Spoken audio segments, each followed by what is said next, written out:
ድንቁርና ሞት ነው። ታውቃላችሁ? አለማወቅ ሞት ነው። ክርስቲያኖች ልካቸውን ይዘው ተቀርጸው አባጣ ጎርባጣው ለቆላቸው ብልሃናጺ ቀርጿቸው መጥተው በቤተክርስቲያን በቦታቸው ግጥም ሲሉ ቤተክርስቲያንን ጌጥ ይሆኗታል። እናንተ ቤተክርስቲያን ጌጦች ናችሁ። የምሬን ነው የምነግራችሁ። ትልቁ ድንጋይም በትንሿ ቦታ ከተቀመጠ ይፈርሳል። ካህናትም ወደ ምዕመንነት ከወረዱ ይፈርሳሉ። እኔ ከቤተ ክርስቲያን አንዱ ድንጋይ ነኝ ብላችሁ አስባችኋል? እስኪ አንዱ ድንጋይ ነኝ በሉ። አባት ልጁ ባምርበት እንዲወደው እግዚአብሔር እሱን መስለን ሲያምርብን ደስ ይለዋል። ሰው እግዚአብሔርን ስለሚመስል እግዚአብሔር እንደፈጠረ እግዚአብሔር ከሌለ ነገር ፈጠረ፣ ሰው ደግሞ ከተፈጠረ ነገር ፈጠረ። ፍሪ ፍሮም ማለት ከአንድ ነገር ነፃ መሆን፣ መላቀቅ። እስቲ መላቀቅ በሉ። መላቀቅ ማንም እንዳይገዛ መሆን ማለት የማንም ባሪያ አለመሆን። ፍላጎትን ነው እንጂ የሚቀሰቅሰው ሰይጣን እጅን ይዞ ኃጢአት ውስጥ የከተተው ሰው የለም። ወደን ለምደን ነው የምንሰራው። እኛ የፓይታጎረስ ልብ አይደለም ያለን፣ የሶቅራጥስ ወይም የአርስቶትል አይደለም ልብ ያለን፣ እኛ የአምላክ ልብ አለን። ክርስቶስ ግን ስጋውን ደሙን የመመገብ ነፃነት ሰጥቶናል። እንደሱ ነፃነት የሰጠን አባት የለም። እንደሱ ነፃነት የሚሰጥ ንጉሥ የለም። መብትም ካላችሁት ክርስቶስ የሰጠንን ያህል መብት የሚሰጠን ንጉሥ ሊኖርም አይችልም፣ አይኖርም። ዋጋ ተሰጥቷቸው የተፈጠሩ ክርስቲያኖች ዋጋ የሌላቸው ሆኑ። ለራሳችሁ ርካሽ ተመን አትስጡት። ጌታዬ ሆይ ዋጋ ያለኝ ሰው አድርገኝ፣ ርካሽ ዕቃ አታርገኝ እኔን በሉ። በቀላል የምገዛ ትንሽ ነገር የሚለውጠኝ እንደው በትንሽ ድቃቂ ሳንቲም ገዝተው የሚወስዱኝ ትንሽ ነገር ከቤት የሚያወጣኝ ርካሽ ዕቃ አልሆን። ሀብት ንብረት አፍርታችሁ ከቤተ ክርስቲያን ሲያስኮብልላችሁ ለእኔ ዋጋዬ ብር ነው፣ ለእኔ ዋጋዬ ቤት ነው፣ ለእኔ ዋጋዬ መኪና ነው፣ የእኔ ዋጋ እኮ ክርስቶስ ነው ብለን ነው ማሰብ ያለብን። ሰውን በሐሰት ምስክር አሳስረ አንተ አምጥተህ 100 ሚሊዮን ብር ስጣት፣ ቤተክርስቲያን አትፈልገው። አንድ አምላክ በሚሆን በአብ በወልድ በመንፈስ ቅዱስ ስም እንዴት ሰነበታችሁ? እንደምን ዋላችሁ? እንደምን ቆያችሁ? ቸርነት የባህሪ ገንዘቡ የሆነ ፈጣሪያችን ስሙ የተመሰገነ ይሁን። ቅዱስ ሉቃስ ሉቃስ አባቶቻችን እንደሚያስተምሩን የግብር ስም ሆኖ ሲተረጎምለት ሉቃስ ማለት ባለመድኃኒት ማለት ነው ይላሉ። ቅዱስ ሉቃስም ሐኪም ስለነበረ በተለይ በዘመኑ በዚያ ዘመን ይሰጥ የነበረውን የግሪክ የሕክምና ትምህርት ያጠና ሰው ስለነበር ግሪካዊ የአንጾኪያ ተወላጅ ነው። ከዚያ የተነሳ ሐኪም ነበር። ጌታችን መድኃኒታችን ኢየሱስ ክርስቶስ ለ72 አርድእት እንደት እስኪጠራው ድረስ በሕክምና የሚያገለግል ሰው ነበረ። በኋላ ደግሞ አምኖ ጌታችንን ተከትሎ ከቅዱሳን ሐዋርያት ጋር አንድ ሆኖ በተለይም ከቅዱስ ጳውሎስ ጋር በመፋጠን የነፍስ ፈውስ የነፍስ ድህነት የሚሰጥ መድኃኒት አዋቂ ሆኗል እና ከዚያ በኋላ ግን በዚያ በሕክምናው አልቀጠለበትም። ለምንድን ነው ያልቀጠለበት? መንፈሳዊ ድህነትን ማሰጠት ሥጋዊ ድህነትን ከመስጠት የበለጠ ስለሆነ። ኃጢአት፣ ስንፍና፣ ድንቁርና ዮሐንስ ዘደማስቆ ደግሞ እንደሚናገረው በዓለም ላይ የሚነሱ ሁከቶች ሁሉ የሚመነጩት ከነዚህ ነው ይላል። ከስንፍና ከድንቁርናና ከመርሳት ነው የሚለው እሱ። ከመርሳት ከነዚህ ከሦስቱ በዓለም የሚመጡ ሁከቶች ሁሉ ይመጣሉ ነው። አንዱን ብቻ ነጥለን ብናየው ለምሳሌ አንድ የተሾመ ዳኛ ሕዝብን ሊበድል ይችላል። የሚበድለው ለምንድን ነው? እሱ ድሮ ሕዝብ ሳለ የተሰቃየውን ስለሚረሳው ነው። ለምሳሌ እናንተ የሆነ መስሪያ ቤት ሄዳችሁ ብትጉላሉ አቤት እግዚአብሔር ያጉላላችሁ እናንተንም አትሉ የምትሉ ይመስለኛል። ሳስበው ነው እንጂ ሰምቻችሁ አላውቅም። እና እግዚአብሔር ያጉላላችሁ እግዚአብሔር ይላችሁ ትላላችሁ። ከዚያ በኋላ ግን ያንን ወንበር ብንሰጣችሁ እግዚአብሔር አያያችሁም እናንተ። በጣም አስቸጋሪው እሱ ነው ማለት መርሳት ማለት እሱ ነው። ድሮ አስተያየት በሰጠበት ወንበር ላይ እሱን ስናስቀምጠው የባሰ ሆኖ ይገኛል። ይሄ መርሳት የሚባለው ነው። የሁከት ሁሉ ምንጭ ሦስቱ ናቸው የሚባለው እያንዳንዳቸው ሦስታቸውን ብንተነትናቸው ያቆዩናል። እንደው ብዙ ዕውቀት አለኝ በዚህ ርዕስ እንዳይሆንብኝ እንጂ በቤተ ክርስቲያን ያለው ዕውቀት ነው የኛ አይደለም። እና ብዙ ነገር ነው ያለው። ሰው ዛሬ ማታ ሊሞት እንደሚችል ሞትን ቢረሳ የሚጣላለ እንኳን የሚገድል የሚሳደባለ ዛሬ ማታ እሞታለሁ ብሎ ያሰበ ሰው እንደው በፍጹም እንዴት ሊያደርግ ይችላል? የሰው ገንዘብ የሚያጭበረብር ከሶ የሚያሳስር ሰውን በገንዘብ በሐሰት ምስክር የሰው ገንዘብ የሚወርስ ይኖራል? ዛሬ ማታ እሞታለሁ ቢል የዕለት እንጀራዬን እንኳን ላልበለው እችላለሁ ብሎ ይዘጋጃል እንጂ ሞትን እንረሳለን፣ እግዚአብሔር እንረሳለን፣ ትናንት እንረሳለን። እኛ በሰራነው ኃጢአት አይነት የተቀጡ ሰዎችን ታሪክ እንረሳለን። ስለዚህ ሁሉንም ነገር እንደ ዛሬ እንደ ግብት እየፈጸምን እንኖራለን እና መርሳት በጣም ከባድ በሽታ ነው። አሁን ብዙ ሰው መርሳት ነው ያለበት። አሁን ጆሮም የለም ልብም የለም፣ ዝም ብሎ ቀፎውን ነው የሚንቀሳቀሰው። ልብ አይለካ ጆሮ አይለካ። እንደውም አንዱ ሂዶ አንድ አባትን አባቴ እንደው እየረሳው ተቸገርኩና እንደው መፍትሄ ቢነግሩኝ አላቸው። መፍትሄውን ስትረሳው የላሉ። እውነታቸውን ነው። መፍትሄውንም ይረሳዋል። ጆሮ የሌለው ሰው ምን ያደርጋል? እንደው ቅዱስ ቀሌምንጦስ ዘሮም ደግሞ የምንረሳው የማይረሳው እግዚአብሔር ከልባችን እየራቀ ስለሄደ ነው ይላል። መንፈስ ቅዱስ ይመጣል፣ እሱ ሁሉን ያስተምራችኋል፣ ሁሉንም ያስታውሳችኋል ተብሏል። መጻሕፍትን እንዲያስተውሉ ልብ ሰጣቸው ይላል። እግዚአብሔር ሲያድርብን ታስታውሳላችሁ። ጌታ ታምራት ያደረገላቸው ሰዎች ሁሉ መጨረሻ ላይ በተለይ አጋንንት ያደረባቸውን መጨረሻ ላይ እንዲሚል ቃል ተጽፎ ታገኛላችሁ። ወተመይጠ ውስተ ልቡ፣ ወደ ልቡ ተመለሰ የሚል ቃል አለ። የምናስበው አሁን ይኸውላችሁ እንኳን መስራት ማሰብ አቅቶናል። ማሰብ ያቃተን እግዚአብሔር ሁሉን የማይዘነጋ አምላክ ከኛ እየራቀ ስለሚሄድ ነው። ስልክ እንኳን በማይረሳበት ጊዜ የስልክ ሜሞሪ አቅም እየጨመረ መጥቷል። የማይዘው ነገር የለም እውነት ለመናገር ማለት ነው። አሁን ጭራሽ ሴንሰር ተገጥሞለት ባለቤት መለየት ጀምሯል። የሰው ፊት አይቶ መክፈት ጀምሯል። ሌላ ሰው መጥቶ ፊቱን እንዲህ ቢያደርግ ዞር በሌኔ ባለቤት ሌላ ነው ብሎ አይከፍትም። ፓተር ነው ቢደረግ ቢሰራ። አሻራም የሰው አሻራ እየለየ ነው አሁን ሰው ማለት እንግዲህ። ስልክ ሴንስ ሲያደርግ ሰው ግን ሴንስለስ ወደ መሆን እየመጣ ነው። እንደው አይምሮ የለሽ ነው እንጂ እንኳን ሴንስ እንኳን ሞልቶታል ሰው። አይምሮ ነው እያጣ የመጣው። ልንማረው የሚገባን ምንድነው ስትሉ ለአንድ ካህን የሚሰጠው ይሄ ሙት ማንሳት፣ ጋኔን ማውጣት፣ ድዊ መፈወስ።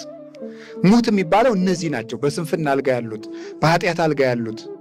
ድንቁርና ሞት ነው ታውቃላችሁ። አለማወቅ ሞት ነው። ስንፍና ሞት ነው። ቁጭ ብሎ መዋል ሞት ነው። ቁጭ ብሎ እሱ ሱቅ አይከፍትም። የሰው ሱቅ ዞ ሲያሻሽጥ የሚውል ደጅ ላይ ቁጭ ብሎ ማለት ነው። በተለይ የድሮ ሱቆች ይኸውላችሁ ሙት ማንሳት፣ ድዊ መፈወስ፣ ጋኔን ማውጣት፣ ለምጽ ማንጻት አንድ ቄስ ቅስና ሲሾም የሚሰጠው ሀብት ነው ይሄ። ከዚያ ደግሞ በብቃት ይሄን የሚያገኙት አሉ። በቅድስና ሴትም ወንድም ሊሆን ይችላሉ። በተጋድሎ ይሰጣቸዋል። አንድ ካህን በሕክምናው መቀጠል የለበትም የተባለው ለዚህ ነው። ሰለስቱ ምዕት የሰሩት ያንን በዚህኛው መስጠት ይችላል እና ቅዱስ ሉቃስ ይሄንን መጀመሪያ ባለው በሕክምናው ልብ ያለው ጥበበኛ ሰራተኛ ስለነበረ እግዚአብሔር አንተ ለዚህ ትጉ ከሆንክማ ለመንፈሳዊ ፈውስም ትገባለህ ብሎ መንፈሳዊ ሐኪም አደረገው፣ ካህን አደረገው። ከዛ በኋላ እኛውን ተውና 4 ሀብት ዟላ። ይሄን ሁሉ ሀብት ዞ የሚፈውሰውን ለምን ያኛውን ቅጠል ይበጥሳል? ለምን ስር ይምሳል? ያንን ለባለሙያ ትቶት መጥቷል። እናም ሉቃስ ማለት አቃቤ ሥራይ ማለት ነው ሚሉ ሊቃውንት ለዚህ ነው። እንደ ትክክለኛ ትርጉሙ ግን ሉቃስ ሉቃያኖስ ማለት ብርሃን ማለት ነው። አንጾኪያ ተወልዶ ነው ያደገው። አንጾኪያ አሁን ዛሬ ቱርክ ውስጥ ያለች ከተማ ናት። እዛች ተወልዶ አድጎ እግዚአብሔርን ሰምቶ ሳያውቅ ክርስትናን ሰምቶ ሳያውቅ በብሉይ ኪዳን እምነት ሳይኖር ለወገኖቹ ብርሃን የሆነ ወንጌልን ስለጻፈ ብርሃን ይባላል ቅዱስ ሉቃስ። ሰው ከትልቅ ሰው ስለተወለደ አይደለም። ከነገስታት ስለተወለደ ትልቅ አይሆንም። ከባላባት ስለተወለደ ትልቅ አይሆንም። የካህን ልጅ ስለሆነ ትልቅ አይሆንም። የመርጌታ ልጅ ስለሆነ ትልቅ አይሆንም። የአብርሃም ልጅ እስማኤል ነው። የይስሐቅ ልጅ ኤሳው ነው። የያዕቆብ ልጅም ሮቤል ነው። ስለዚህ ሰው ከደግ ስለተወለደ አይደለም ስራው ነው የሚያወጣው። ከትልቅ ዘር መወለድም አለመወለድም ቁም ነገር የለውም። ከጥሩ ሀገር መወለድም አለመወለድም ቁም ነገር የለውም። ሀገርን ጥሩ የሚያደርገው እኛ ጥሩ እየሆን ስንሄድ ነው። ኢየሩሳሌም ተወልደው ሰዎች ክርስቶስን ሲወግሩት፣ አንጾኪያ ተወልዶ ስለ ክርስቶስ እጁን ተቆረጠ።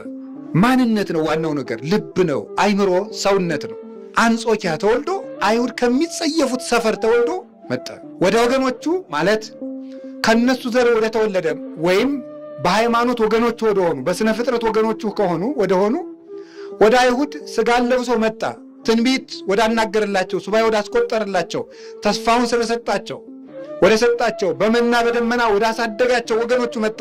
እነዚያ እጆች ቸነከሩት። ያላወቀ ሕዝብ ግን መጥቶ እጁን ተቆረጠ ለክርስቶስ። ስለ ክርስቶስ የምትጽፍ እጅ ልትቆረጥ ይገባል ተብሎ ይሄ ዛሬ ሉቃስ ወንጌል ብለን የምንጠቅሰው ማንም አድሮ መጥቶ የሚፎክርበት ወንጌል እጁን ተቆርጦ የጻፈው ወንጌል ነው። ወንጌል እጅ ያስቆርጣል። ወንጌል እግር ያስቆርጣል። ወንጌል ዓይን ያስወጣል። እጁን ይሄንን እየጻፈች የምታስት እጅህን ቆርጣታለሁ ብሎ ቆረጠው። እጁን ሲቆርጠው ልብ በሉ ምን አደረገ? ንጉሥ አምላኬ ሁሉን እንደሚችል እና ተመልከት አለና ቀኝ እጁ ነበር የተቆረጠ ወንጌል የጻፈባት፣ በግራ እጁ ቆራጣዋን አነሳና መልሶ ቀጠላት። አሁን በዘመናዊ ሕክምናው ቢሆን ባላረገው ነገር አሁን ትልቅ ሐኪም ሆኗል፣ የመንፈስ ሐኪም።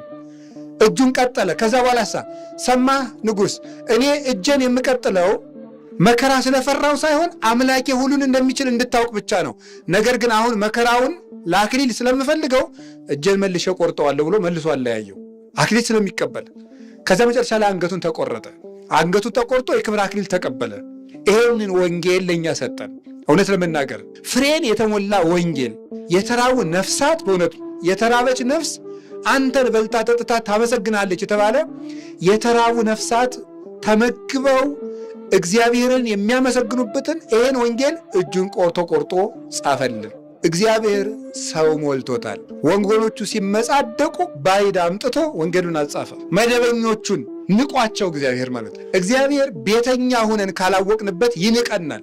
እኛ እሺ እናንተ ይሄን ደብር አሰርተን፣ እኛ እሺ እናንተ አጥሩን ያሳጠርነው እኛ ነን፣ እኛ እሺ እናንተ እንዲህ ያደረግን እኛ ነን። እንዴው በቃ እንኳን እንዴው ቢያንስ እንዴው ተመስገን እምለው እግዚአብሔር ራሱ ያለ እኛ ስላለን እንኳን አላላችሁ እንጂ በእናንተ ምንኖር እኮ ነው የሚመስላችሁ ራሱ ማለት ነው። እንዴው አትኩሩ። እውነቴን ነው። ይሄንን አሸንክታባችሁን አውልቃችሁ ጣሉ። የእውነቴን ነው። እግዚአብሔር ሰው አይቸግረውም። አንተ የባላባት ልጅ የመርጌታ እንትና ልጅ ብትሆን፣ የቄስ ገሌ ልጅ ብትሆን፣ የቀኛማች ዘር ምናምን ብትሆን የፈለጋችሁን ሁኑ። እግዚአብሔር ሰው ቸግሮት አያውቅም። ከሜዳ ነው ሉቃስን ያመጣው። በውስጥ ያለውን ወደ ውጭ የምታወጣው፣ ውጭ ያለውን የምታገባው አንተን እንዳለ አባ ሕርያቆስ ከውስጥ ያለውን አውጥቶ መጣል፣ ደጀ ወደቀውን ሰብስቦ ማግባት እግዚአብሔር ያውቅበታል። በጊዜ ለወሮ ወበጊዜ ላስተጋብኦ፣ ለመበተንም ጊዜ አለው፣ ለመሰብሰብም ጊዜ አለው። እንቅፋት የሆነባችሁን ድንጋይ የሆነ ጊዜ ዳርዳር አውጥታችሁ ትጥሉታላችሁ። ቤት መስራት ስትፈልጉ ትለቅሙታላችሁ። የእግዚአብሔር ቤተሰቦች እኔ የምነግራችሁ እኔ አስፈላጊ ሰው ነኝ ለቤተ ክርስቲያን ብሎ ከማሰብ እግዚአብሔር ያድናችሁ። እውነቴን ነው የምነግራችሁ። ይሄንን ነው እግዚአብሔር የሚያሳየን። ዛሬ ከቅዱስ ሉቃስ የምንማረው ይሄንን ነው። የቅዱስ ሉቃስ ረድኤቱ በረከቱ ከሁላችን ጋር ይሁን። ስለዚህ ቅዱስ ሉቃስ ከሌሎች ወንጌላውያን ለይቶ በጣም ብዙ ፍሬ ነገሮችን ጽፎልናል። ሁሉም ወንጌሎች የምሕረት ወንጌሎች ናቸው።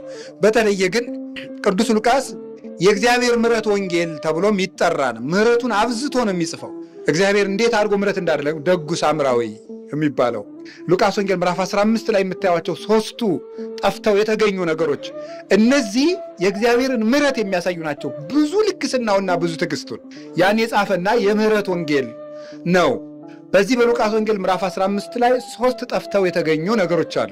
ዛሬ የምንማረው አንዲት ሴት ነበረች ይላል እና 10 ድህርም ነበራት፣ ወይም ደግሞ መክሊት ወይም ሳንቲም ወይም ጌጥ ድሪ ሳንቲም ብለው ነው ሊቃውንት የተረጎሙት። 10 ጌጣጌጦች ነበሯት። በገጠር ድሪ የሚባል ነበረ። 10 ነበራት እና አንደኛው ጠፋት። ብትል ጠፋት። እቺ ሴት 10 መክሊት 10 ጌጥ ቢኖራት ከ10ሩ አንዱ ቢጠፋት ምን ታደርጋለች ነው ያለ ጌታ ብሎ የጠየቀው። ያቺ ሴት መብራት አብርታ የቤቱን ዕቃ ሁሉ ግልብጥ አድርጋ ሁሉን ምስቅልቅሉን አውጥታ የጠፋችውን 1 ሳንቲም የምትፈልግ አይደለችም ወይ አላቸው። ባገኘቻትስ ጊዜ አንዲቱን ሳንቲም ባገኘቻት ጊዜ ቤቷ ውስጥ ካለው ከ9 ድርም ወይም ከ9 ሳንቲም ይልቅ በአንዲቱ ትደሰታለች። ጎረቤቶቿን ወዳጆቿን ሁሉ ትጠራና ተፈሳሐ ምስሌ ከኔ ጋር ደስ ይበላችሁ፣ የጠፋችው ሳንቲም ተገኝታለችና ደስ ይበላችሁ ብላ ቀድሞ ከነበራት 9 ሳንቲም ይልቅ በአንዱ ከጎረቤቶቿ ጋር የምትደሰት አይደለም ወይ አላቸው። ፍስሐ በውስተ ሰማያት፣ እንደዚህ ሙሉ ንስሐ በሚገባ በአንድ ኃጢአተኛ በሰማይ ደስታ ይደረጋል ብዬ እንዲደረግ በእውነት እነግራችኋለሁ አለ። ንባቡ ይሄ ነው። ስለ ቃሉ እግዚአብሔር ስሙ የተመሰገነ ይሁን። ምን ሰው ናት እቺ የምትፈልገው? ምንድን ናት? ወንድ ሴት? ተናገሩ። ስንት ጌጥ ነበራት? ስንት ጠፋት? ምን አደረገች? ፈለገች አይደል? ፈለገች አይደለም። አንድ የረሳችሁት ነገር ምንድን ያደረገች? መብራት አበራች በሉ እንጂ ሁሉን ፈነቀለች በሉ። ከዛ ምን አደረገች? ፈለገች። አንዱን ስታገኝ ምን አገኘች? ምን አደረገች? ጎረቤቶቿን ጠራችና ደስ አላት። ከስንቱ ይልቅ? ከ9 ይልቅ በተገኘው በስንቱ ደስ አላት? በአንዱ ደስ አላት። እግዚአብሔር የተመሰገነ ይሁን። የጠፋው የተገኘው ሳንቲም። ይቺ ሴት ማን ትመስላችኋለች? ቅድስት ቤተ ክርስቲያን ናት። 10 ሳንቲሞች ወይም 10 ጌጦች ያሏት ሴት ቅድስት ቤተ ክርስቲያን ናት። 10 ጌጦቿ የተባሉ ደግሞ ምን ይመስሏቸዋል? 10 ጌጦቿ የተባሉ ፍጹም የሆነ የምዕመናን ህብረት ነው። ጌጧ የተባለ ለምን መሰላችሁ? ቅዱስ ጳውሎስ እንደ ብልህ አዋቂ አናጺ አድርጌ እኔ አንጻለሁ ወብነ ማዕዘንቱ ሰለሊሁ እግዚእነ ኢየሱስ ክርስቶስ፣ እኔ እንደ በጎ አዋቂ አናጺ ቤተ ክርስቲያንን እሰራለሁ። የማዕዘኑ ድንጋይና የሥራው ባለቤት ግን ማን ነው ይላል? ክርስቶስ ነው ይላል። ይህንን ቅዱስ ጳውሎስ ቆሮንቶስን በተረጎመበት ድርሳኑ ላይ ቅዱስ ዮሐንስ አፈወርቅ ምን ብሎ ያብራራዋል መሰላችሁ? ቅዱስ ጳውሎስ እውነተኛ ሐናጺ ነው። ኢየሱስ ክርስቶስ ደግሞ የሐናጺው ጉልበት ነው። የተሰራችው ቤት ደግሞ ቤተ ክርስቲያን ናት። ቤተ ክርስቲያንን አስውበው ውብ ቤት አድርገው የሚያሳዩት የተጠራቀሙ እያንዳንዳቸው በስርዓት የተቀረጹ በቦታቸው የተቀመጡ ውብ ድንጋዮች ናቸው።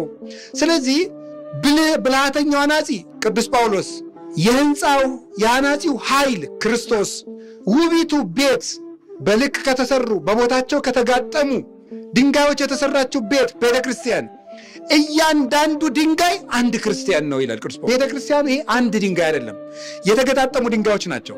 ይሄንን ቤተ ክርስቲያን ውብ አድርገው ከርቅ እንዲታይ ፎቶ እንድናነሳው እንድንቀርጸው ያደረገን የተጠራቀሙ በቦታቸው በልክ የተቀመጡ ድንጋዮች ናቸው። ክርስቲያኖች ልካቸውን ይዘው ተቀርጸው አባጣ ጎርባጣው ለቆላቸው ብልሃናጺ ቀርጿቸው መጥተው በቤተክርስቲያን በቦታቸው ግጥም ሲሉ ቤተክርስቲያንን ጌጥ ይሆኗታል። እናንተ ቤተክርስቲያን ጌጦች ናቸው። የምሬን ነው የምነግራችሁ።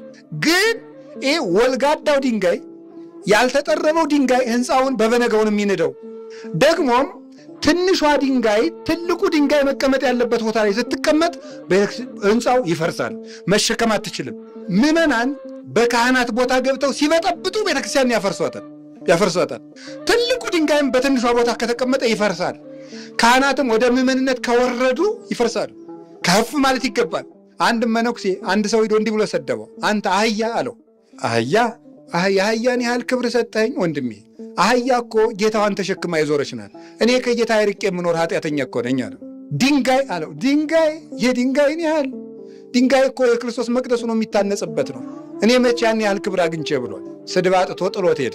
እኔ ከቤተ ክርስቲያን አንዱ ድንጋይ ነኝ ብላችሁ አስባችኋል? እስኪ አንዱ ድንጋይ ነኝ በሉ። ምዕመናን ሳይመጡ ቅዳሴ አይግቡ ይላል ፍትሐ ነገሥቱ። ለምን? የቤተ ክርስቲያን ትርጉሟ ምዕመናን ስለሆኑ ነው። አንድ ክርስቲያን በቤቱ ጻድቅ ሊሆን ይችላል፣ ንጹሕ ሊሆን ይችላል፣ ለጋስ ሊሆን ይችላል፣ ጥሩ ሰው ሊሆን ይችላል። ቤተ ክርስቲያን ውስጥ መተን ካልተጋጠምን ግን ቤተ ክርስቲያን መሆን አንችልም፣ መቆምም አንችልም፣ ቤት መሆን አንችልም። ክርስቶስም አያድርብንም። እግዚአብሔር የሚያድርብን ተሰብስበን ስንጋጠም ነው። በየፈተታችን የየራሳችን ሰባኪ እያበጀን፣ የየራሳችን መነኩሴ እያበጀን፣ የየራሳችን የምንከተለው ቲፎዞ ምን ሆነው ጳጳስ እያበጀን፣ የየራሳችን ጉዳይ እየሮጥን ቤተ ክርስቲያን አትሆንም። ተሰብስበን መጋጠም አለብን። ስንጋጠም ቦታችን ጠብቀን ተጠርበን ተቀርጸን። ንስሐ አባት አናጺ ነው፣ መምህር አናጺ ነው። እኛ ደግሞ ድንጋዮች ነን። በቦታው የሚያስቀምጠን ደግሞ ክርስቶስም። የእግዚአብሔር አምሳል ጠፋ። የእግዚአብሔር አምሳል ምን ይመስላችኋል? የእግዚአብሔር አምሳል የሚባለው ቅድስና ነው። የመጀመሪያው ሰው ቅዱስ መሆን አለበት። ከእኔም ከእናንተም የጠፋው ቅድስና ነው። እግዚአብሔር ሳንቲም አይደለም የቸገረው። አሁን እግዚአብሔር የቸገረው የእሱን አምሳል የተሸከመ ሰው ነው የተሸከመው። እግዚአብሔር ፍጥረትን ሲፈጥር ሰንብቶ ያረፈው ምኑን ሲያይ ይመስላችኋል? የራሱን አርአያ ያየ ጊዜ አረፈ። ከዚያ በኋላ ሌላ ፍጥረት መፍጠር አላስፈለገውም። እግዚአብሔር ሰኞ ሰማይና ምድርን አየ፣ አላረፈም። እግዚአብሔር ሰማይን ብሩህ ሰማይን ይህንን ጠፈርን ሰኞ ፈጠረው፣ አላረፈም። እግዚአብሔር እጽዋትን ማክሰኞ ፈጠረ፣ አላረፈም። እግዚአብሔር ከዋክብትን፣ ፀሐይን፣ ጨረቃን፣ ብሩህ ብርሃናትን ፈጠረ፣ አላረፈም። እግዚአብሔር እንስሳት አራዊትን ፈጠረ፣ አላረፈም። እግዚአብሔር መልአክ እንኳን ፈጥሮ አላረፈም። እግዚአብሔር ሰው ፈጥሮ ግን አረፈ። ሰው ሲፈጠር እግዚአብሔር አረፈ። እግዚአብሔርን ደስ የምናሰኘው ሰው ስንሆን ነው። እኔ ቅዱስ ነኝና እናንተ ምን ሁኑ ነው ያለን? ቅዱስ ሁኑ። እኔ ቅዱስ ነኝና ምንድን ነው? እናንተም ቅዱስ ሁኑ። እግዚአብሔር ቅዱስ ሁኑ የሚለን እያስጨነቀን አይደለም፣ እያስገደደን አይደለም። ምንድን ነው? እኛን እናት ልጇ ቢያምርበት እንደምትወደው አባት ልጁ ቢያምርበት እንዲወደው እግዚአብሔር እሱን መስለን ሲያምርብን ደስ ይለዋል። እንድንቀደስ የሚያደርግ ምንድን ነው? አንድ ንስሐ መግባት፣ ሁለት ክፉ ፍላጎቶቻችንን ቆርጠን ማቆም፣ ሶስተኛ ከእሱ ጋር ተዋህደን መኖር ቅዱስ ሥጋውን ክቡር ደሙን ተቀብለን፣ አራተኛ እሱ ባሰማራን የሕግ ፈቃድ መኖር። ይህንን ስናደርግ ምን ይሆናል? እንቀደሳለን። ያን ጊዜ ከእሱ ጋር ኅብረት እንሆናለን። ኅብረት ሲኖርሳ አካሉ እንሆናለን፣ ቤተሰቦቹ እንሆናለን። እግዚአብሔር ደስ የሚለው በዚህ ነው። ሰው ፈጣሪውን መስሎ ፈጣሪ ነው። ይኸው አውሮፕላን ተፈለሰፈ፣ ይኸው ኮምፒውተር ተፈለሰፈ። ይሄ ምንድን ነው? ሰው እግዚአብሔርን ስለሚመስል እግዚአብሔር እንደፈጠረ እግዚአብሔር ከሌለ ነገር ፈጠረ፣ ሰው ደግሞ ከተፈጠረ ነገር ፈጠረ። ፈጣሪ እንድንሆን እግዚአብሔር ሰጥቶናል። ፈጣሪነትን፣ የጸጋ ፈጣሪነትን አስበን እንድንፈላሰፍ፣ እንድንራቀቅ፣ ሀገር የሚያድን ቤተክርስቲያን የሚጠቅም ራሳችን የሚጠቅም ትውልድ የሚያሻግር ለነገ የሚሆን ነገር እንድናስብ እግዚአብሔር ፈጣሪነትን ሰጥቶናል። ስለ ቤተ ክርስቲያን ምን አጣች? ሰው የሚያስብ ሰው አጣች። ባለፈው የዛሬ ዓመት የግብፅ ገዳማትን ለመሳለም ግብፅ ሂጄ አንድ መጽሐፍ ሱቅ ልገዛ ሂጄ አንድ መጽሐፍ ረስቼ መጣሁ። አንድ ገዝቼ ሌላ ረስቼ ሌላ ሱቅ የገዛሁትን እና የሱቁ ባለቤት ፈልጎ እየሮጠ መጣና ምን እንዳለው ታውቃላችሁ? መጽሐፍ ረስታል አባ ወይም ሚስተርም አላለም። ዝም ብሎ ምን ሲሰጠኝ ምን ብሎ መሰለህ የሰጠኝ ብሎ ነው የሰጠኝ። ሶቅራጥስ አንድ ቀን ሰው አዳዲስ ነገር እየሄደ የሚሰማበት አደባባይ አለ። ፈላስፎች እየሄዱ አዲስ ነገር የሚናገሩበት እዚያ ሄዶ ቁጭ አለ። ሰው ሁሉ ሶቅራጥስ አዲስ ነገር ይናገራል እያለ ቁጭ ብሎ ቢጠብቅ ጉች እንደ ጣዖት ቁጭ ብሎ ዝም አለ። እስከ ምሳ ሰዓት ጠበቁት፣ ዝም። እስከ 7 ሰዓት ጠበቁት፣ ዝም። ምሳ በልተው እንምጣ ብለው ምሳ በልተው ሲመጡ ዝም። እስከ 4 ጠበቁት፣ ዝም። አንዳንዶቹ አይ በቃ እንሂድ እንግዲህ ብሎ ሄዱ። ሌሎቹ ግን ማለዳ እስቲ አብረን ነው እንደር ብለው አደሩ። ጠዋት ሲነጋ አለ ምን ሆነ ነው አሉት። እያሰብኩ ስንት ሰዓት ማለት ነው? ስንት ሰዓት ነው? አስተምሯል አላስተማረም? አሁን ንገሩኝ። አስተምሯል አላስተማረም? አስተምሯል። ይኸው ብዙ ከመለፍለፍ አስቡ እስቲ ነው። እስቲ ቁጭ ብላችሁ አስቡ። ከምትሉ ውላችሁ መታችሁ ቤት ውስጥ ከምትንታቱ እስኪ አስቡ። ከመናገራችሁ በፊት ከመስራታችሁ በፊት እስኪ አስቡ። ከማግባታችሁ በፊት እስኪ አስቡ። ከመሳደባችሁ በፊት አስቡ። እንደው አስቡ እስቲ ነገ ምን እንደምንሆንም አስቡ። በዚህ አካሄድ እንደው መጨረሻ ምን ይሆናል ብላችሁም አስቡ። ኧረ በሞት ያስቡ። እናስብ። እግዚአብሔር ማሰቢያውን ይስጠን። ማሰብ ሰውን ሰው ያሰኘዋል። በእውነቱ ማለት ሰውን ሰው ያደረገው ማሰቡ ነው እና እግዚአብሔርን የምንመስልበት እሱ ነው። አስበን ፈጣሪ እንድንሆን ነው። ሌላስ ነፃ ፍጡራን እንድንሆን አድርጎናል እግዚአብሔር። እግዚአብሔር ነፃነት አለው እና የተማሩ ሰዎች በዚህ ዓለም የተማሩ ሰዎች ምን ይላሉ መሰላችሁ? ነፃነት 3 ነው አሉ። ይቅርታ በመጠየቅ የፈረንጅ ቃል እናገራለሁ እና 3ቱ ምንድናቸው? ፍሪ ፍሮም፣ ፍሪ ቱ እና ፍሪ ቱ ቢ ይባላሉ። ፍሪ ፍሮም ማለት ከአንድ ነገር ነፃ መሆን፣ መላቀቅ። እስቲ መላቀቅ በሉ። መላቀቅ ማንም እንዳይገዛ መሆን ማለት የማንም ባሪያ አለመሆን፣ በራሱ መቆም ማለት ነው። ሰው የዝልቁ ባሪያ ነው። አሁን ከራሱ ነፃ መውጣት አልቻለም። የራስን ጭምር ባሪያ ለመሆን ቅዱስ ጳውሎስ ምንድን ያለው? በዋጋ ተገዝታችኋልና የራሳችሁ አይደላችሁም፣ የሰው ባሪያም አትሁኑ ብሎ። አሁን ኢጎ የሚባለውን ነገር ይህን ራስ ወዳድነትን ሰብሮ መውጣት እሱን ነው ነፃነት ማለት እሱ ነው። ከኃጢአት ተናዘዙ፣ አትዘሙቱ፣ አትጽፈኑ፣ እንዳትበሉ የሚባለው የዚያ ነገር ባሪያ አትሁኑ። እናንተም ነፃ ፍጡራን ናችሁ። እግዚአብሔር ማንንም እንደማይገዛው አጋዚ እንደሆነ እናንተም አጋዛያን ናችሁ፣ ንጹሖች ናችሁ። ፍሪቱ ማለት ደግሞ ምን የማድረግ ነው? የማድረግ ነፃነት ነው። የማድረግ ነፃነት ኃጢአት እንድትሰራ ነፃነት ሰጥቷል። ጽድቅ እንድትሰራ ነፃነት ሰጥቷል። ፍሪ ዊል የምትባለው ነፃ ፈቃድ የምትባለው እሷ ናት። ማንም ሳያስቸግር ጽድቅንም ኃጢአትም እንድትሰራ ፈቅዶልሃል እግዚአብሔር። ፍላጎትን ነው እንጂ የሚቀሰቅሰው ሰይጣን እጅን ይዞ ኃጢአት ውስጥ የከተተው ሰው የለም። ወደን ለምደን ነው የምንሰራው። ኃጢአት ያለ መስራት ነፃነት አለ። ፍላጎትህ ነው የሚገዛ። ፍላጎትህን መግዛት ትችላለህ። መግዛት የምትችለው በፈራህ ጊዜ ስለማታደርገው። ፍሪ ቱ ቢ የመሆን ነፃነት ሰጥቶናል እግዚአብሔር። ምን የመሆን ነፃነት? እሱን የመምሰል ነፃነት፣ ገዢ የመሆን ነፃነት፣ በመንግሥተ ሰማያት ንጉሥ የመሆን ነፃነት፣ ክርስቶሳዊ የመሆን ነፃነት ሰጥቶናል። እግዚአብሔር ሊቅ የመሆን ነፃነት ሰጥቶናል። ቅዱስ የመሆን ነፃነት ሰጥቶናል። ሁሉን የምንመረምርበት ልብ ያለን ሰዎች የመሆን ነፃነት ሰጥቶናል። እኛ የክርስቶስ ልብ አለን ብሎ ቅዱስ ጳውሎስ እንደተናገረ እኛ የክርስቶስ ልብ አለን ያለውን ቅዱስ ዮሐንስ አፈወርቅ ደግሞ ቆሮንቶስን በተረጎመበት በሰባተኛው ድርሳን ሲናገር ነው የሚናገረው። እኛ የፓይታጎረስ ልብ አይደለም ያለን፣ የሶቅራጥስ ወይም የአርስቶትል አይደለም ልብ ያለን፣ እኛ የአምላክ ልብ አለን። እግዚአብሔር በሚያስብበት ልብ የምናስብ ሰዎች ነን። የክርስቶስ ልብ አለን። ያንን የመሆን ነፃነት ለእኛ ተሰጥቶናል። ብትችል እንደ ቅድስት ክርስቶስ ሰምራ አጋንንትን ለቀም አድርጎ የመግዛት፣ እንደ አቡነ ተክለ ሃይማኖት በነፋስ ክንፍ የመብረር፣ እንደ አቡነ ተክለ አልፋ በመቋሚያ ጭምር እስከ ማስመስከር፣ አፍ አውጥቶ እስከ ማናገር፣ እንደ አቡነ ሐራ ድንግል አህያው ሰው የሚሰራውን ስራ እንዲሰራ በማድረግ መስራት ይቻላል። እንደ አቡነ ሂሩት አምላክ ደንጊያውን ጀልባ የማድረግ ተሰጥቶናል። እንደ አቡነ ገብረ መንፈስ ቅዱስ በመብረቅ ተጭኖ የመብረር ተሰጥቶናል። የመሆን ነፃነት ልክ የሌለው ነፃነትን ይሰጠን። ክርስቶስ ግን ስጋውን ደሙን የመመገብ ነፃነት ሰጥቶናል። እንደሱ ነፃነት የሰጠን አባት የለም። እንደሱ ነፃነት የሚሰጥ ንጉሥ የለም። መብትም ካላችሁት ክርስቶስ የሰጠንን ያህል መብት የሚሰጠን ንጉሥ ሊኖርም አይችልም፣ አይኖርም።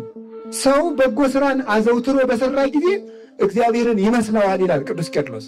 መልካም ስራን የሚሰራ ሰው እግዚአብሔርን ይመስላል። እግዚአብሔርን የምንመስለው መልካም ስራ በመስራት ነው። ሰው አንድ ክፋት ሲሰራ አንድ ጊዜ ሰይጣንን ይመስላል። ሁለት ሲሰራ ሰይጣን ይመስላል። ሶስት ሲሰራ ሰይጣን ይሆናል። መጨረሻ ላይ ራሱ ሰይጣን ይሆናል። ሰው አንዲት መልካም ስራ ሲሰራ እግዚአብሔርን እየመሰለው ሲያዘወትረውሳ ፍጹም ቴዎሲስ ወይም ሱታፊ አምላክ የሚባለውን ያገኝና አምሳለ እግዚአብሔር ይሆናል። የመጨረሻ ያ ሳንቲም ነው የጠፋት ብያቸዋለሁ። ሳንቲም ምንድን ነው? ዋጋ ነው። እስኪ ዋጋ በሉ። ዋጋ ተሰጥቷቸው የተፈጠሩ ክርስቲያኖች ዋጋ የሌላቸው ሆኑ። ከዛሬ ጀምሮ የምላችሁ ነገር ዋጋ ያላችሁ ሰው ሆኑ። ለራሳችሁ ርካሽ ተመን አትስጡት። አንድ ነጋዴ ሄዷችሁ ዕቃ ሽጥልኝ ስትሉት ይህን ያህል ብር ሲላችሁ ቀንስ ስትሉት የሚቀንስ አለ። ሌላ ልስጥ ሲላችሁ ምንድን ነው የምታደርጉት? እሱኑ ስጠኝ ዝም ብለህ ነው። ምንድን ነው? ለምን? ውድ የሆነው ዋጋ ውድ የሆነ ዕቃ ክቡር እንደሆነ ይታወቃልና። እኛ ውድ ዋጋ ያለን ዕቃዎች ነን፣ የእግዚአብሔር ዕቃዎች። ውድ ዋጋ ያለው ውድ ቦታ ይሰጠዋል። ሸክላ በተራ ቦታ ይቀመጣል፣ ወርቅ ደግሞ በተቆለፈ ሳጥን ይቀመጣል። እንደ ዕቃው ዋጋ ክብሩ ይቀጥላል፣ ይጨምራል። እግዚአብሔር ለእኛ የሰጠን ዋጋ ትልቅ ነው። ልጆቹን ያደረገ የልጅነት ዋጋ አለን። ከመብል በላይ ሁሉ የገዛ ሥጋውን፣ ከመጠጥ በላይ የገዛ ደሙን፣ ከልብስ በላይ የሰጠን ልጅነትን። እኛ ስንጠመቅ እርቃናችን የተጠመቅነው ክርስቶስን ለመልበስ ነው። ቤተክርስቲያን የምትፈልገው ይህንን ነው። ለሰው ዋጋ ስጡ። ቢያንስ እንኳን ሌላው ባይሰጠን ክርስቲያኖች ለሰውነት ዋጋ እንስጥ። መጀመሪያው ለራሳችን፣ ቀጥሎ ለሰው ለሌላው ሰው ዋጋ እንስጠው። ሰው ዋጋ ያለው ፍጡር ነው። እኔ ዛሬ ማታ ጀምሮ ብታቅዱ ደስ የሚለኝ ጌታዬ ሆይ ዋጋ ያለኝ ሰው አድርገኝ፣ ርካሽ ዕቃ አታርገኝ። እኔን በሉ በቀላል የምገዛ ትንሽ ነገር የሚለውጠኝ እንዲሁ በትንሽ ድቃቂ ሳንቲም ገዝተው የሚወስዱኝ ትንሽ ነገር ከቤት የሚያወጣኝ ርካሽ ዕቃ አልሆን፣ በውድ ዋጋ የምገዛ ልሁን። ያ ዋጋ ደግሞ የአንተ ሥጋና ደም ነው። የኔ ዋጋ አንተ ነህ ብለን ማሰብ አለብን። ሀብት ንብረት አፍርታችሁ ከቤተ ክርስቲያን ሲያስኮብልላችሁ ለእኔ ዋጋዬ ብር ነው፣ ለእኔ ዋጋዬ ቤት ነው፣ ለእኔ ዋጋዬ መኪና ነው፣ የኔ ዋጋ እኮ ክርስቶስ ነው ብለን ነው ማሰብ ያለብን። ዋጋችንን ማወቅ አለብን። ለእኔ ዋጋዬ ወንበር ነው፣ ለእኔ ዋጋዬ ስልጣን ነው፣ ለእኔ ዋጋዬ ጌታዬ ነው፣ በደሙ የተገዛሁት ለእኔ የተከፈለልኝ ይሄ ነው። ይሄ ወንበር ከክርስቶስ ከለየኝ እልም ይበል፣ ይሄ ገንዘብ የሚለየኝ ከሆነ እልም ይበል። ለእኔማ ዋጋዬ መድኃኔዓለም ነው ብለን ማሰብ ያለብን። የነፍስ ዋጋዋ ሃይማኖት ነው። ስለዚህ ይቺ ሴት ሳንቲም አጣች ማለት ቤተ ክርስቲያን የሃይማኖትን ዋጋ ከእያንዳንዳችን ነፍስ አጣን። ያ ማለት ጥቃቅን ነገሮች፣ ሆድ፣ እንቅልፍ፣ እረፍት፣ ጨዋታ፣ ድልቂያ፣ ቀላል የሆኑ ነገሮች ዋጋችንን አሳጥተው ከቤተ ክርስቲያን አስወጥተውናል ማለት ነው። ትንንሽ ነገሮች ምናልባትም ደግሞ አኩርፈን በአንድ ቄስ ተቀይመንም ሊሆን ይችላል። የሆነ ሰው አስቀይሞን ትንሽ አኩርፈን ከቤተ ክርስቲያን እንኮበልላለን። ለምን? ረክሰናል፣ ዝቅ ስላልን ማለት ነው። ስለዚህ የእግዚአብሔር ቤተሰቦች ወደ ክብራችን ይመልሰን መድኃኔዓለም። ያቺ ሴት ምን አደረገች? መብራት አብርታ ምን አደረገች? ፈለገች፣ ሁሉም ፈነቀለችው። የሚለው ምንድን ነው? ቤተ ክርስቲያን ካለ ነገሯ ሁሉ ወርቅ ብታመጡላት፣ የወርቅ ጥላ ብታመጡላት፣ በጣም ብዙ ሚሊዮን ብር አምጥታችሁ ብትሰጧት አንድ ሰው እንደምታመጡላት አድርጎ ደስ አይላትም። ቤተክርስቲያን ሰውን በሐሰት ምስክር አሳስረ አንተ አምጥተህ 100 ሚሊዮን ብር ስጣት። ቤተክርስቲያን ያን አትፈልገው። ቤተክርስቲያን የምትፈልገው እሱን ሜዳ ጥለን ያንን ብሩን ለዚያ ድሃ ከፍላለት ያንን ድሃ ይዘህላት ና። ቤተክርስቲያን የምትፈልገው እሱን ነው። አንተ ሰው ኃጢአተኛ ሰው ነህ እንዴ ይላል። እንግዲያው ቤተ ክርስቲያን ናና ታክመሃለች፣ ትድናለህ። አንተ ሰው ጻድቅ ነህ እንዴ? እንግዲያስ ጽድቅህን የምትጠብቅልህ ቤተ ክርስቲያን ናት፣ ቤተ ክርስቲያን ና ይላል። ጻድቅ ከሆንክ ከጽድቅህ እንዳትወድቅ ቤተ ክርስቲያን ውስጥ ተተክለህ ኑር። ታመህ ከሆነ የኃጢአት በሽታ ይዞ ከሆነ ናና እዚህ ታክም። የሚጠበቅብህ ሕመምህን መናገር ብቻ ነው፣ ማንም አይፈርድብህም። ስለዚህ የእግዚአብሔር ቤተሰቦች አሁን እዚህ ቤተ ክርስቲያን መብራት እያበራች ነው፣ የፍቅር ዘይት እያፈሰሰችልን ነው። ኑ ልጆቼ፣ በር ሳይዘጋባችሁ፣ ቀኑ ሳይመሽባችሁ፣ ሙሽራው ሳይመጣ አሁን ኑ እያለች ነው። መብራቱም እየበራ ነው። አንሶሱ ዘብርሃን ብክሙ እስመ ዘያህውር ውስተ ጽልመት ኢየአምር ኀበ ዘያህውር። ብርሃን ሳለላችሁ ተመላለሱ፣ በጨለማ የሚሄድበትን አያውቅምና። ቤተክርስቲያን እየፈለገችን ነው። ሁላችን ትቢያ ወርሶናል። እግዚአብሔር ይመልሰን። ወስብሐት ለእግዚአብሔር። ይቆየን።